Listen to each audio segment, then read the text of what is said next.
त्याच्या सगळ्या महत्त्वाच्या घडामोडींचा वेगवान आढावा सिटी 60। दादर पश्चिम इथल्या कबूतरखाना मुंबई महानगरपालिकेने पुन्हा एकदा ताडपत्रीने बांधलाय। जैन बांधवांनी आंदोलन करत ताडपत्री हटवण्याचा प्रयत्न केला होता।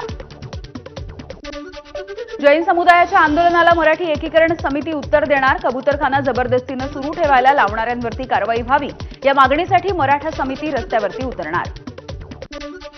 विमानाप्रमाणेच आता ट्रॅक्टर ट्रॉल्यांना सुद्धा जीपीएस आणि ब्लॅक बॉक्स बसवण्याकरता केंद्र सरकारकडून तयारी सुरू। मात्र या निर्णयाला कोल्हापूरमधून विरोध। काँग्रेसचे आमदार सतेज पाटील यांच्याकडून या संदर्भामध्ये हरकती नोंदवण्याचं आवाहन।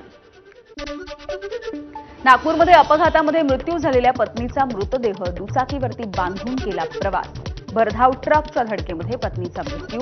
पत्नीचा मृतदेह स्वतःच्या दुचाकीला बांधून प्रवास। वसईच्या नायगावमधल्या 12 वर्षीय मुलीची देह व्यापाराच्या रॅकेटमधून सुटका। 3 महिन्यामध्ये 200 पेक्षा अधिक पुरुषांकडून लैंगिक अत्याचार। वसई विरार पोलिसांची कारवाई। आतापर्यंत 10 जणांना अटक झाली आहे।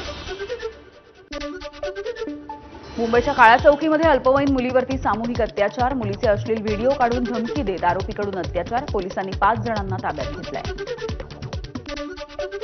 बीडच्या परळीमध्ये परप्रांतीय तरुणीवरती सामूहिक अत्याचार झालाय। 3 जणांना अटक। तृतीयपंथीयाने काम देण्याचं आमिष दाखवल्यामुळे हा प्रकार घडलाय। नांदेड शहरामधल्या सोमेश कॉलनीमध्ये पोलिसांच्या समोरच बुरखाधारी महिलेला मारहाण झाली आहे। महिला मुलं चोरणारी असल्याच्या अफवेच्या नंतर ही मारहाण झाली। पोलिसांच्या समोरच झालेल्या मारहाणीचा व्हिडिओ व्हायरल होतोय। मात्र कारवाई किंवा गुन्हा सुद्धा दाखल झालेला नाहीये। ठाण्यातल्या घोडबंदर मार्गावरती वाहतूक कोंडीमध्ये रुग्णवाहिका अडकल्यामुळे अपघातग्रस्त महिलेचा मृत्यू झाल्याचा आरोप होतोय। वाहतूक कोंडीमध्ये रुग्णवाहिका अडकल्यामुळे रुग्णालयामध्ये पोहोचण्यासाठी उशीर झाला। पुण्यातल्या सिंहगड रोडवरती रस्ता आणि उड्डाणपुलाच्या कामामुळे पुन्हा एकदा वाहतुकीची कोंडी झाली आहे। सिंहगड रोड परिसरामध्ये वाहनांच्या लांबच लांब रांगा लागलेल्या आहेत। बुलडाण्यामध्ये परिवहन महामंडळाच्या 7ही आगारामध्ये नादुरुस्त बसेस दिसतात। एसटी बसमधून मोठ्या प्रमाणावरती धुराचे लूट। नादुरुस्त बसेसमुळे महामार्गावरती प्रवास करणाऱ्या नागरिकांना सुद्धा या धुराचा त्रास होतोय।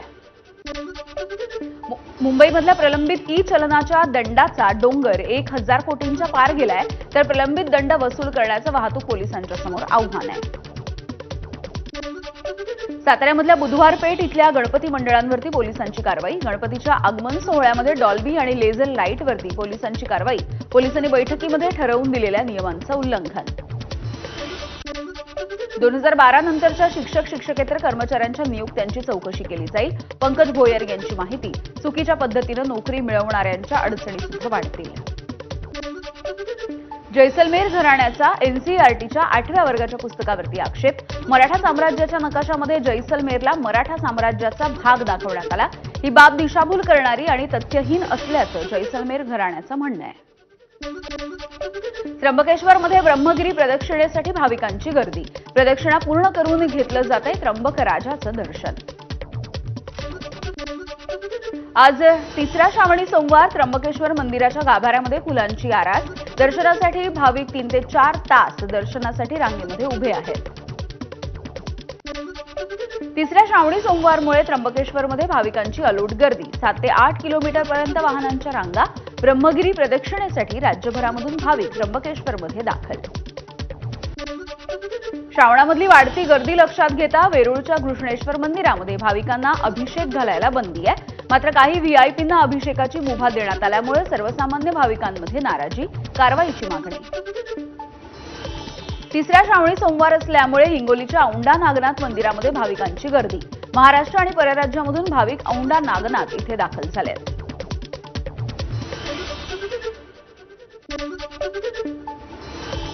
आणि यानंतर आपण थेट लोकसभेत जाऊयात। कामकाज सुरू झालंय। बैंक की रिपोर्ट के अनुसार एयर पोल्यूशन की वजह से भारत को अपनी लगभग 3% जीडीपी का नुकसान होता है। मैं मंत्री जी से मेरा प्रश्न है कि इतने सरकारी प्रयासों के बाद भी समस्या जब गंभीर है तो क्या सरकार जनता की भागीदारी बढ़ाने के लिए इस विषय पर जन अभियान शुरू करने की पहल कर रही है, जिसमें हर प्रकार के प्रदूषण के खिलाफ जंग छेड़ी जाए, जिसके अंदर ध्वनि प्रदूषण यानी कि नॉइज पोल्यूशन भी शामिल हो। धन्यवाद।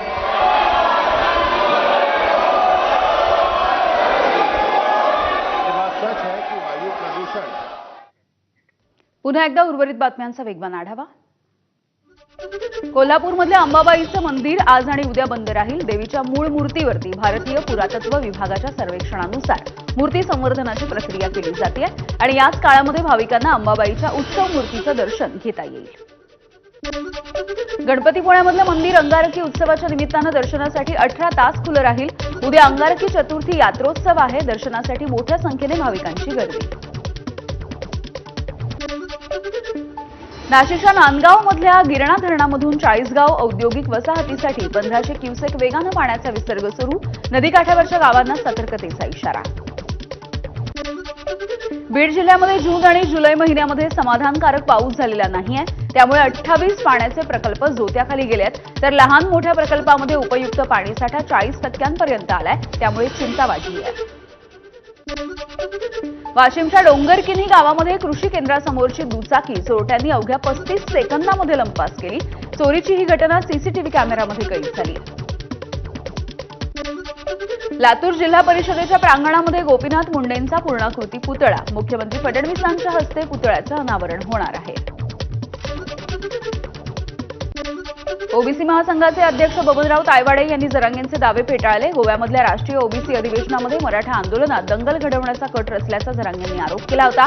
दरम्यान जरांगे मानसिक तणावामधून आरोप करत असल्याची तायवाडेंची टीका. मराठा आरक्षणाच्या मुंबईतल्या आंदोलनासाठी धाराशिवमध्ये 10,000 गाड्यांचं बुकिंग. मनोज जरांगे यांच्या दौऱ्यानंतर मराठा कार्यकर्त्यांकडून समाज जागृती. मोर्चाचा मार्ग सांगणारे बॅनर सुद्धा छापण्यात आले. वादग्रस्त मंत्री भ्रष्टाचार हनी ट्रॅपसारख्या मुद्द्यांवरती ठाकरेंच्या शिवसेनेचं आज राज्यभरात आंदोलन. उद्धव ठाकरे हे स्वतः दादरमधल्या आंदोलनामध्ये सहभागी होतील.